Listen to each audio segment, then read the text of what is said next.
IVM.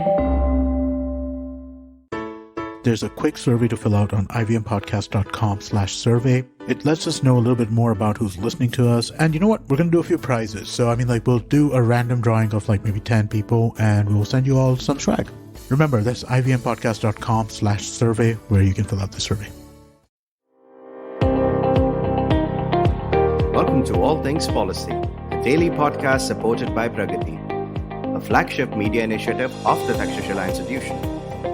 We're a bunch of policy nerds based in Bengaluru, and we like to bring a fresh perspective to Indian affairs and an Indian perspective to global affairs.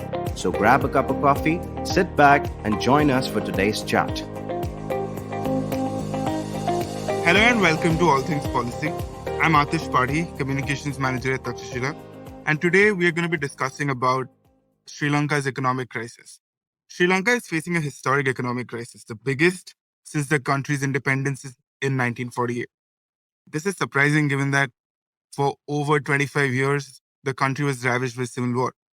Now, the economic crisis has resulted in massive inflation, power outages, shortages of essentials such as medicines, and Sri Lankans have begun arriving on Indian shores, and some are worried that India might face a refugee crisis. To discuss the causes and consequences of this crisis, with me today is Anupam Manur, Takshashila's in-house economist. Hi, Anupam. Welcome. Hey, Atish. Before we begin the conversation, listeners, I would like to tell you that the admissions are open for our next GCPP cohort. Now, our graduate certificate in public policy is offered in 3 specializations: advanced public policy, technology policy, and defense and foreign affairs. If the topics we cover in this podcast interest you, you might want to check out our courses. I can promise you that they will be really helpful to you. Yeah, just to add to that, Atish, in fact, I have to mention this, that many of the things that we discussed today, whether it is the switch to organic farming, the microeconomics of tax cuts, or the macroeconomic impact of, external debt, etc., all of that we just spoke about in our previous GCPP cohort in the last 2 weeks. So yeah, it sure was interesting. Yeah, so check it out. The next cohort begins on 7th May and the applications close on 30th April. We will add the link in the show notes and you can check it out. All right, Anupam. So before we dive right into the crisis, I came across a lot of statistics, and I'm sure a lot of people reading about this would have come across a lot of statistics. And now I would want you to give us a context about how bad these numbers are and help lay people like me and our listeners understand exactly, importance of these statistics. So Sri Lanka's foreign reserves are at less than $2 billion according to Reuters. The country's debt is around 119% of its GDP. Food inflation is over 25%, and the exchange rate of the Sri Lankan rupee is now 230 rupees per dollar. So these are 4 statistics that I found that were concerning. So could you throw a little bit more light on these? Yeah. So I think all of these individual numbers are scary in its own right. And perhaps the most scary aspect of that is that they're all interrelated. In macroeconomics, each such macroeconomic variable is tied to each other in this really complex, wonderfully complex kind of system. And yeah, you have to place each one of it in its own context, as you said, less than 2 billion forex reserves. And I'll elaborate on this slightly further, but to give you an idea that in July of this year, they have to repay $1 billion. One particular kind of loan is coming up in July, which they have to pay back. And that's about $1 billion. Just in this year, they have to repay $7 billion.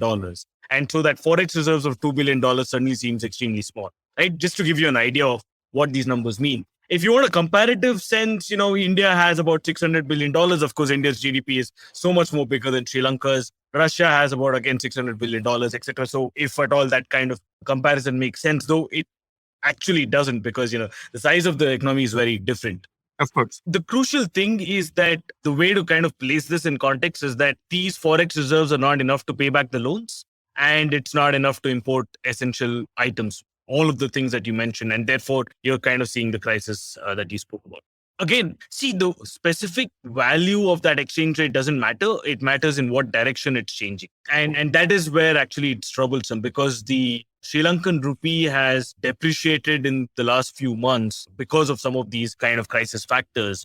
And what that makes is that what that results in is that imports become more expensive. So at a time when you have lesser money to import things and suddenly your imports becoming more expensive kind of adds, it's a double whammy, right? So now, you add that to the idea that petrol prices have gone up as it is, and then depreciation of the Sri Lankan rupee, all of that is adding up to making, both fuel and many other essential items extremely expensive, which directly feeds into your third aspect, which is about food inflation. So you have, you said food inflation is about 25%, which is massive. I think 4 to 5% is pretty much the par for a developing emerging country as Sri Lanka, India, etc. And so you're talking about 5 times the par. So just to again give you an idea or put this in context.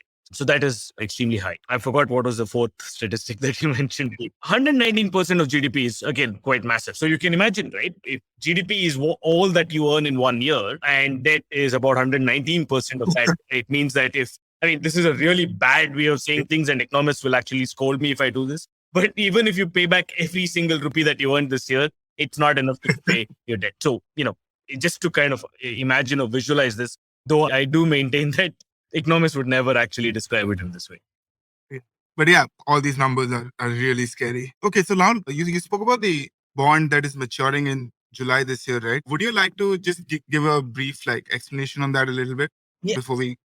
So the cause or the primary kind of problem of Sri Lanka now, apart from many of the proximate kind of triggers that you spoke about, which is the power cuts, the lack of fuel, the long kind of lines in front of petrol bunks, inflation, normal, your retail inflation is at 17.5%, food inflation at about 25%. You have power cuts for 13 hours. The army was deployed in petrol bunks to kind of maintain law and order. You're having a problem of, I think, one thing that a lot of people spoke about, or which became kind of headline news because it's strange, was that exams were postponed, right? Because they didn't have enough money to import for students to write and ink for students to write those exams, etc. So, and I think as of today, 1st April, when we are recording this particular conversation, there were massive protests on the streets in Colombo, etc., where people are demanding the resignation of Rajapaksa, who's the president of Sri Lanka. And, there was a curfew imposed in Colombo, tear gas shelled, all of those things are happening. So while I think those are the immediate kind of triggers, the big kind of worrying aspect from a macroeconomic angle is its external debt position. So Sri Lanka owes about $15 billion in bonds, which is a part of the overall external debt, which is about $45 billion. So these are big numbers. It's very difficult to wrap your head around these things. But total debt is $45 billion, of which $15 billion is in bonds. And of that $15 billion, it needs to repay $7 billion this year. Okay. So that's the figure that we have to keep in mind. What it needs to repay this year is about $7 billion, of which they paid actually $500 million in January, which was due then. And a lot of people were surprised about it. They expected Sri Lanka to default, but Sri Lanka used its precious foreign exchange reserves to pay that $500 million instead of, using it for import. So that kind of was surprising, but Sri Lanka reiterated its commitment to paying its external debtors. Right. So that was one aspect. But the second big kind of tranche is coming up of, your international sovereign bond is coming up in July. So that is going to be a slight problem because that's $1 billion that it has to pay back. And we can get into this later, but unless Sri Lanka gets an emergency loan, either from any country, it could be India, China, or any other country that's willing to lend, or from the IMF, World Bank, etc. But usually IMF for balance of payment crisis. So unless it gets that, it's going to be very difficult for Sri Lanka to pay that $1 billion. Now, even if it has that money, a lot of economists say that it's just going to push the can down the road. So might as well default now if it can't arrange for a loan rather than, push it down the road and then have a lot of suffering in between. Yeah, that's kind of the problematic area here. Yeah, getting another loan to pay an original loan does not seem very wise. Yeah. So let's go into some of the causes of this crisis, right? So you touched upon a few. Many reports say that COVID-19 was a major trigger for what we're seeing now. But are there any structural issues with the Sri Lankan economy as well that might have resulted in this? Yeah. So let's start with, as you mentioned, the kind of proximate causes, which is COVID-19 and the Russia-Ukraine war. And so, the COVID-19 was hit Sri Lanka, I would say, particularly bad. And it normally does because you're talking about, a small country with large reliance on kind of exports, and here the export is tourism, by the way, and a few other aspects. You're also talking about a country with very limited kind of domestic market and production. Again, small country, small population. So I think COVID-19 was particularly bad in two particular aspects. One, the tourism sector, which contributes normally about 12% or so to GDP, took a massive hit, as you can imagine, right? Because in the peak of the pandemic, or even otherwise, for nearly 2 years, international travel is at its lowest period in as far as memory can aid. And there are a lot of travel restrictions. People are not really keen on going out, and even if they do, they want to go to really safe places with very low cases, etc., not necessarily go to unknown destinations. So in that sense, there has been a massive hit in terms of tourism. Also, of course, remember that people's incomes have been hit across the world. So even that kind of disposable income that people have for travel has been cut off. So again, even for that, tourism has been cut. Right? So that 12% contribution to GDP took a massive hit. But it's not just the contribution to GDP. Remember, there's a twin problem here, right? One is just kind of input and output in Sri Lanka. But crucially, it's also about this external sector, which is the foreign exchange reserves, right? So nearly 20% of Sri Lanka's export income or foreign exchange would come from the tourism sector, right? And so now suddenly that is cut off, and Sri Lanka is struggling for dollars, right? And remember, just to kind of give an idea, you kind of export, you get the dollars, you use the dollars to import other things, right? And so once your dollars is cut off, then you don't have enough foreign exchange to buy your goods and services that you need from other countries.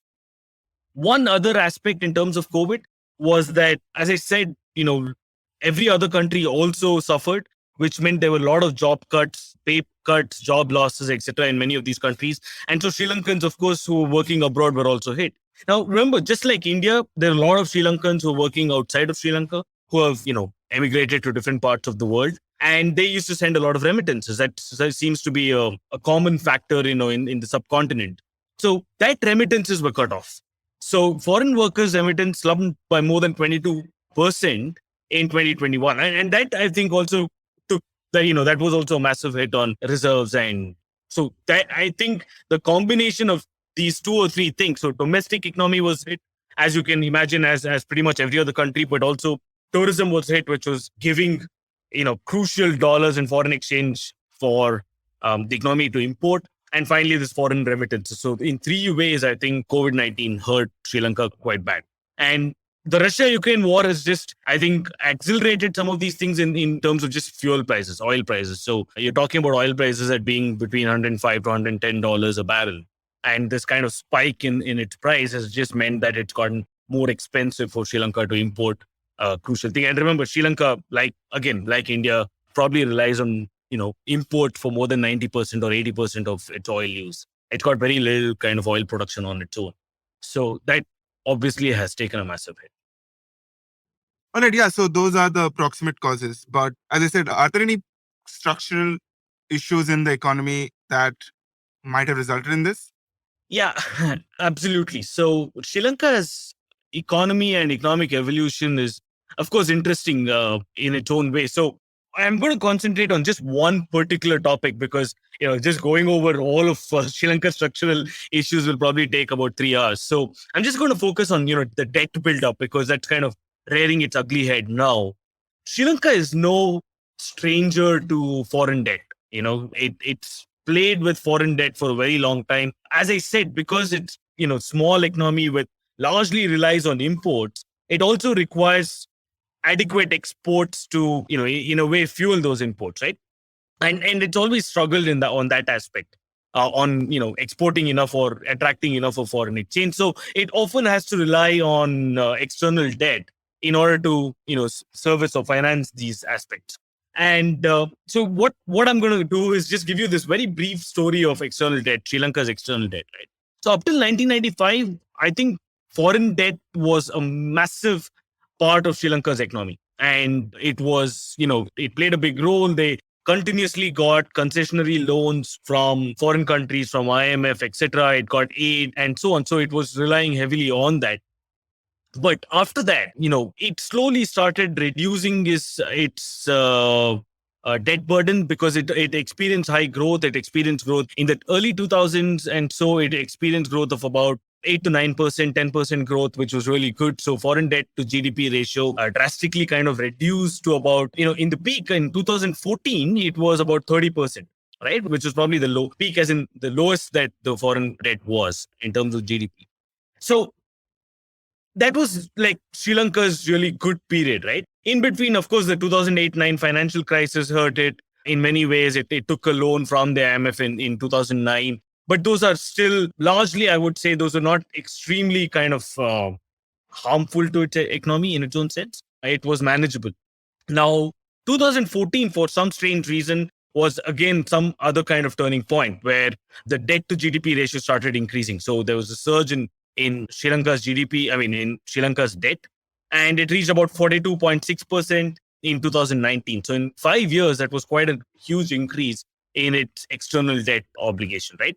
This was, of course, coupled with the fact that their domestic growth rate had fallen due to a whole bunch of structural reasons in terms of, their FDI was low, their overall, there was a contraction of trade as a percentage of GDP, tax revenues were declining, their exports were not diversified, they still relied on a few key products like tea and so on. And so when there was competition for those, the Sri Lanka suffered. And so there's this whole bunch of such aspects which I think hurt Sri Lankan economy. And in 2019, when Rajapaksa kind of came on board, this was all set up, towards this crisis. So debt to GDP was already increasing. So as much as we'd like to blame the current president for some of the problems, I think this has been in the works for more than, probably 8 to 9 years. If you look at 2009 as the first big IMF loan, or you take 2014, either way, it's at least more than, 6 to 7 years in the making, right?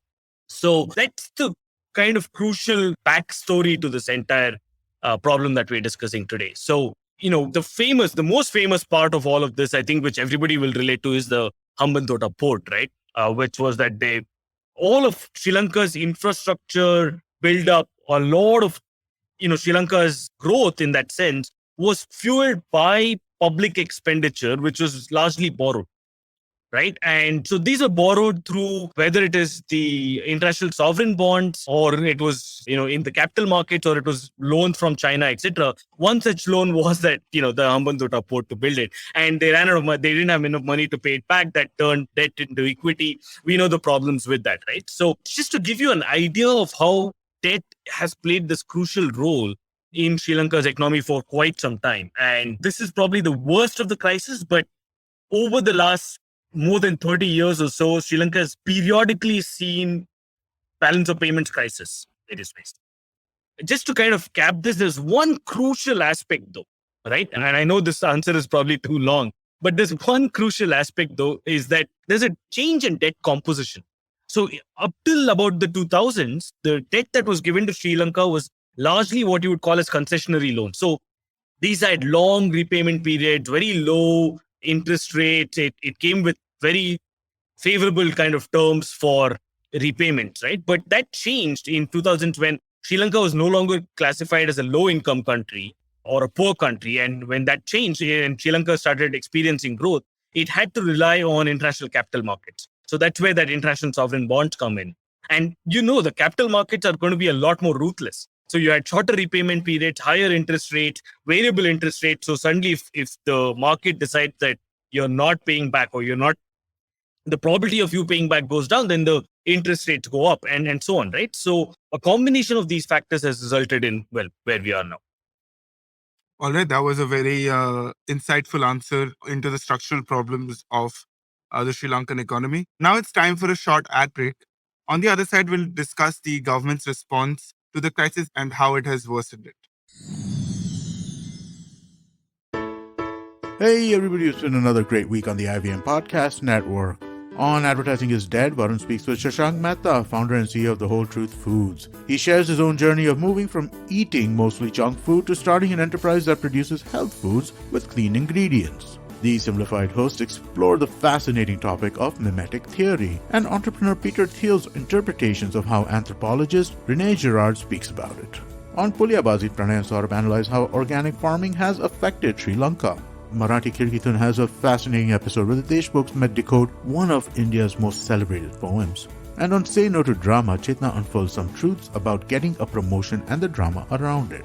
Do follow us on social media. We're IVM Podcast on Twitter, Facebook, Instagram, and LinkedIn. And remember, if you're enjoying this show or any of our other shows for that matter, please do tell a friend. Also, don't forget to rate us on any of the platforms you might be listening to us on. And do check us out on YouTube. We're building a whole bunch of different channels. You can find them on ivmpodcast.com/YouTube. And we're also doing a small listener survey, which we would really appreciate your help with. It helps us kind of talk to advertisers. So you could go to ivmpodcast.com/survey. It'll just take a couple of minutes and it would be really helpful to us. We do appreciate this. And finally, we'd like to thank our sponsors this week, SBI Life Insurance and the India Water Portal. Thank you so much for making this possible.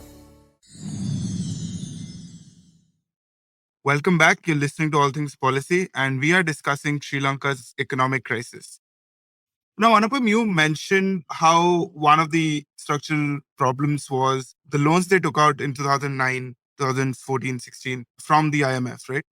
Now, I was thinking, in a way, was it not necessary for them to have to take it because they were coming out after like 26 years of civil war, and much of the northern part of the country especially was entirely devastated, and for them to do any sort of infrastructure development there, they might have to have taken those loans.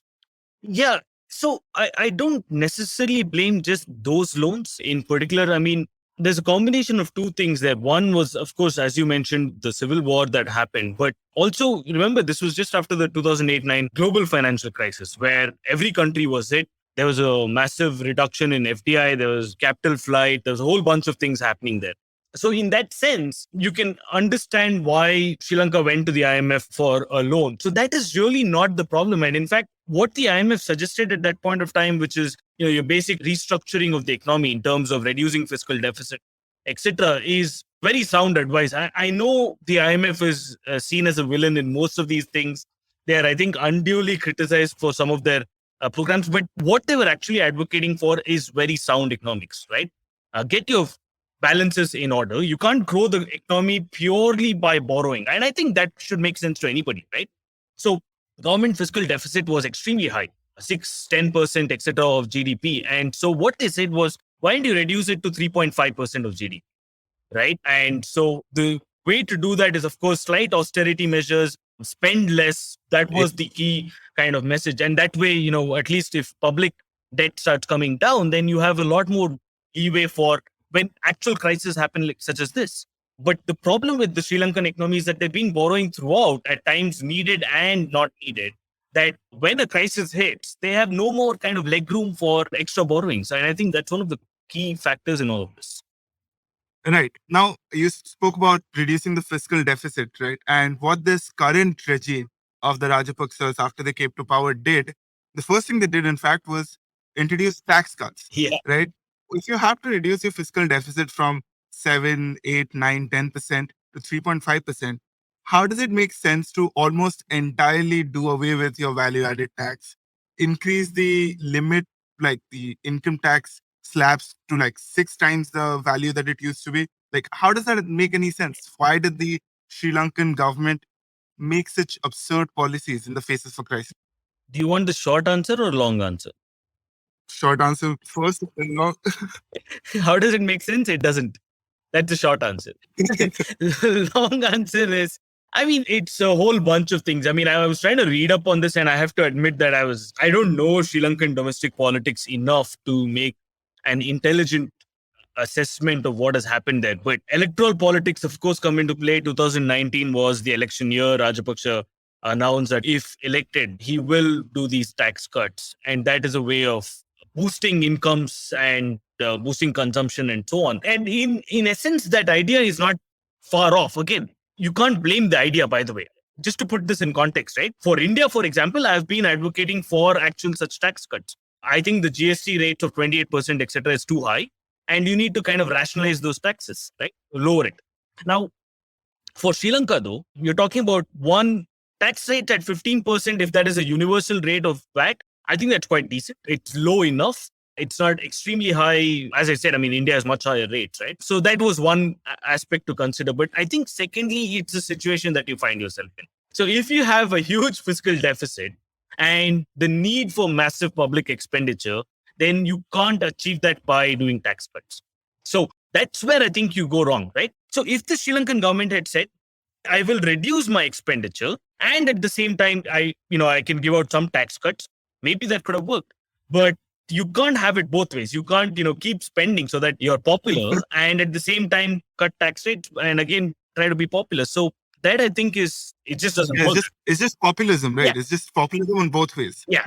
Exactly. So you're talking about an economy which is already heavily indebted, and then you go around and say, okay, I'm going to cut taxes and spend more. That just won't work. Yeah. Right. So let's go to like one of your pet peeves, which is this government's banning of chemical fertilizers after the crisis started with, because they're a big importer of chemical fertilizers and agriculture is a big part of the economy in Sri Lanka. And how much worse did it make the crisis in your view? Yeah, I mean, that ranks pretty highly in terms of extremely, how do I put this nicely? Or probably I shouldn't try to put it nicely, extremely stupid policy moves. Now, there's two aspects here, right? One, we can talk about an overall, direction of policy in terms of organic farming versus non-organic farming, etc. And I think that we'll go on a slightly different tangent. But the key principle there is that you do a level playing field and then you should, largely the market can dictate whether if they want to do organic or non-organic. As in, if there's enough kind of demand for organic products in a particular country, and then some farmers who again have the particular luxury of switching over, will switch over, and then you will have that niche market, right? But for others, it's just not viable. Again, Sri Lanka is a large country with enough number of people who are poor, who don't have access to food, etc. And at times like this, you do deliberate kind of reduction in output by switching over to organic. I think that's just bonkers. No two words about it. I mean, whether it's done in Sri Lanka or any other part of the world where you have poor people without access to food and then you make a deliberate policy that can cut the output of food, I think is just almost deliberate evil, right? But let's leave that out and imagine that all of this was done in good intentions or whatever, though it doesn't matter. The second aspect, which I think is extremely important, is the timing of such things. So even if you wanted to, for example, push or nudge farmers to do more organic farming, which I think is good. I mean, that aspect is okay. I mean, if, for example, there's a market for organic farming and it helps the soil and all of those things, which are generally seen to be as favorable, then yeah, for sure, we can do that. But you can't do this overnight.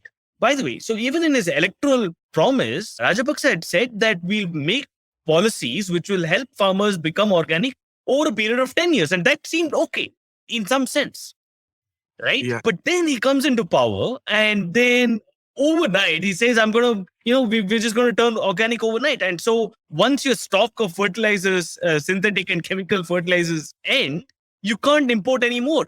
So, that was just, overnight he made more than 2 million farmers change their entire way of farming.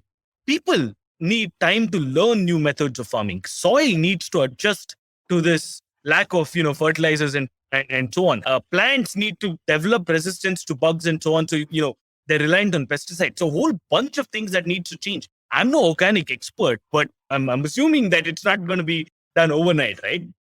So I think that's where the real harm was done. The fact that they said, you snap your fingers and suddenly we're organic. It doesn't work that way.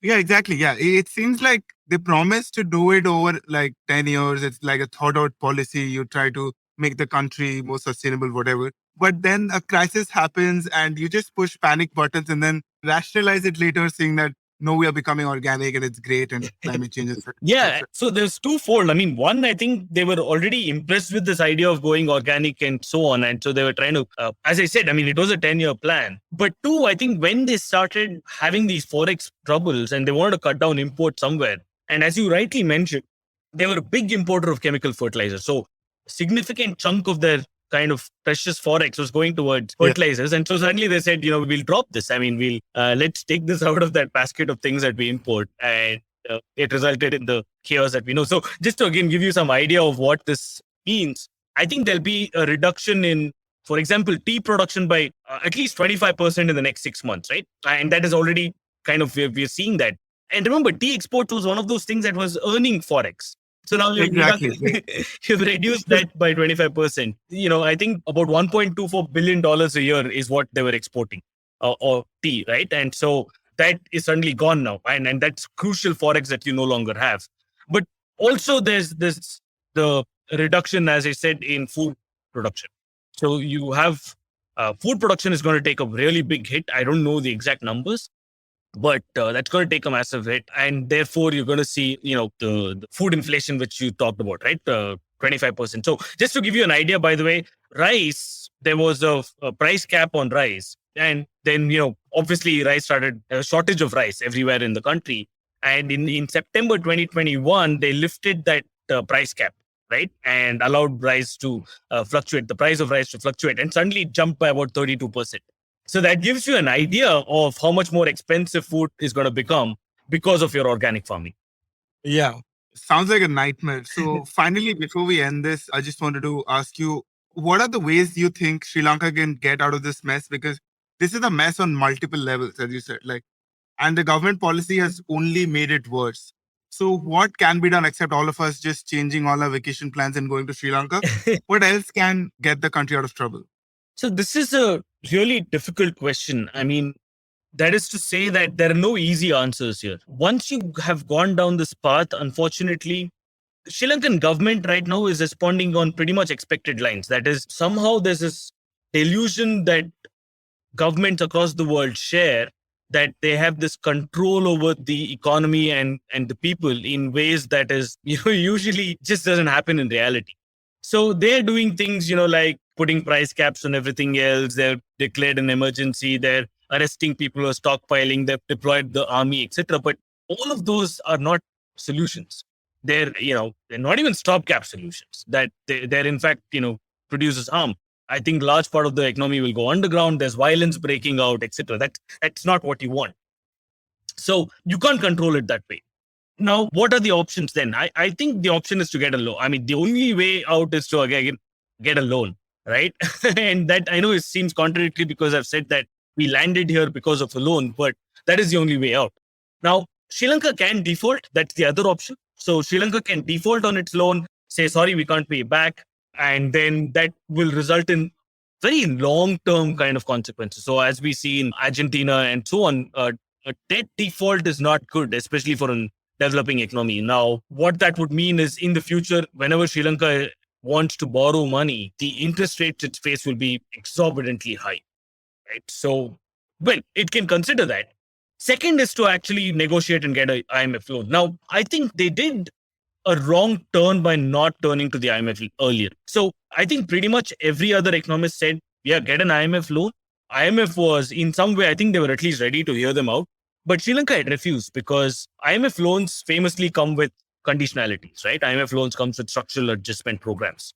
And strings attached. Yeah, there are massive strings attached. And by the way, all of those strings are not evil, this big conspiracy, Washington consensus kind of strings, which is what most people make it out to be. I'll explain those strings in a minute if you want. But Sri Lanka didn't want those strings. Sri Lanka said we're an independent sovereign nation. We don't want our sovereignty to be taken away by IMF, etc., etc., etc. And they delayed, right? And they delayed until the problem has gotten so bad that they have no option. So either you take a loan from one of the countries. China has refused on a couple of occasions. They might still come back at the last minute like a messiah and give out a loan and bail out Sri Lanka. But you think those are not without strings? Those are strings which nobody will even know about. Those are whatever, opaque or I don't know. I mean, those are transparent strings that will bite you later. Yeah. So I think those are far worse because Chinese loans, which Sri Lanka already has a taste of in that Hambantota examples, will come with really bad implications at a later stage. And that can be really bad for India as well, which I don't think we have time to get into. But the IMF loan, I think, is a better way out. So IMF will ask them to get their fiscal deficit in order, which I think is correct. IMF will ask for it to diversify its exports, will ask for lower trade barriers, will ask for a whole bunch of these things, which are all, I think, standard macroeconomic adjustment, right? So I think that's probably the only way out at the moment. I don't think tourists will suddenly show up in Sri Lanka in a wave of solidarity across the world and give it precious foreign exchange. It's a little bit too late for that. Right. But yeah, I mean, in a way, structural reforms are what are more important, right? Because after you get out of this crisis, which, I mean, they will in one way or another, after they get out of it, in order for it to not happen again, they have to make these structural reforms that IMF has been asking them to, right? Exactly. Spend less. Don't just randomly cut taxes. Yeah. Don't print money, I guess, because they've been printing out of money. They've been printing money as well. Until, I think like the Zimbabwean example where they run out of money to print also. So, they run out of paper to print money. Yeah. Now they don't even have paper. And also don't just go to like organic farming overnight. So these are important things that they should have considered. And I don't know a lot about IMF, but if these are the demands, then I don't think they're... Yeah, I think they should do this with or without IMF. All right. So thank you so much for your very insightful views on the massive crisis that is going on in Sri Lanka. Let's hope that it gets resolved very soon. Thank you so much for listening to us. We'll see you next time. If you liked our show, don't forget to check out other interesting podcasts on the IVM network. You can tune into them on the IVM Podcast app, ivmpodcast.com, or wherever you listen to your podcasts. You can also follow IVM on social media. The handle is @IVM Podcasts on Twitter, Facebook, and Instagram. And hey, if you'd like to dive into Takshashila's research on technology, strategy, and economic affairs, check us out at our Twitter handle @Takshashila INST or our website takshashila.org.in.